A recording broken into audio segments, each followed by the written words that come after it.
about the economic, the property market. So both sides, the developer and house buyers, have submitted their this about this budget. So do you think this budget itself can balance both interests from both sides? Yeah, as I've mentioned to you just now, I mean, he put in some money, serious money into Prima. 80,000 units will be built, and 26,000 for my ministry for low cost, and also about 23,000 under SPNB. Those are serious numbers. I believe that will help quite a lot. But the devil's in the details. My concern, as well, if you ask me, not about the budget. It is about land. It is about availability of land, and also the response from the state government and local government to ensure that the lands are being processed quickly, so that we can build these houses immediately. These are real issues. Money is not really that important. I mean, it's important, but it's there really. But my biggest challenge this year was land acquisition. I don't want to have a land, but it's about 50 kilometers from the city centers, you see. So I also want the state government to give me quality land that is near the city center, so that people can have jobs and participate in economic activities. Oh yeah, I think so. The entry cost has been lowered, stamp duty has been lowered, the value of the house is getting bigger, and also eligibility.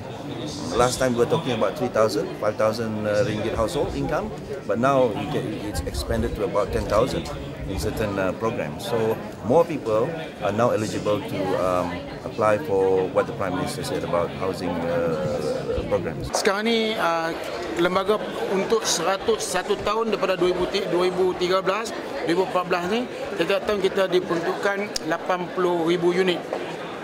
Jadi sehingga kini, oleh kerana kita dah mula hampir di akhir tahun pada tahun 2013, sehingga kini kita telah meluluskan 9,461 unit. Dan di akhir tahun ni lebih kurang 40,000 unit berada di tahap boleh merancang. Mana kita dah dapat kelulusan. Sebab nak buat rumah ni kena melalui macam-macam proses. Jadi sekurang-kurangnya di akhir tahun ni 40,000 dah boleh take off lah. Dan yang lain tu insya-Allah kebanyakannya akan bermula pada tahun depan. Dan saya ucap syukur kerana kerajaan telah menaikkan julat pendapatan golongan pertengahan ni daripada 2,500 kepada 10,000. Dulu 7,500. Sekarang dinaikkan ke 10,000. Jadi sebulan. Jadi ini bermakna orang yang berpendapatan sederhana itu ialah di antara 2,500 sehingga 7,500. Jadi ini dulu 2,500 ke 7,500, sekarang 2,500 ke 10,000. Ini memberi ruang yang lebih ramai kepada orang pertengahan ini untuk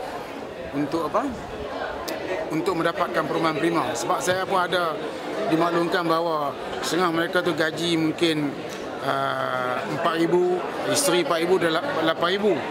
Tapi mereka tak layak sebab kita hanya 7,500. Sekarang ni kalau kita naikkan 10,000, lebih ramailah yang layak untuk mendapat perumahan prima. Dan perumahan prima ni kita bagi kepada golongan bujang ataupun yang tidak berkeluarga, kepada golongan berkeluarga, mengikut permintaan dan juga kerjasama daripada pihak kerajaan negeri dan juga swasta. Ekonomi rakyat itu memerlukan pendidikan yang berkualiti, latihan, dan untuk promote inovasi. Tapi kalau kita tengok peruntukan untuk agensi inovasi Malaysia hanya 50 juta ringgit. Sedangkan subsidi yang diberikan kepada syarikat-syarikat besar itu berbilion jumlahnya. Jadi di mana fokus kerajaan untuk melihat ekonomi rakyat ini terus subur bagi tahun 2015. Jadi bagi saya ini bukan capital economy, tetapi ini adalah crony capitalist economy yang memberikan keuntungan kepada tauke tetapi membebankan rakyat.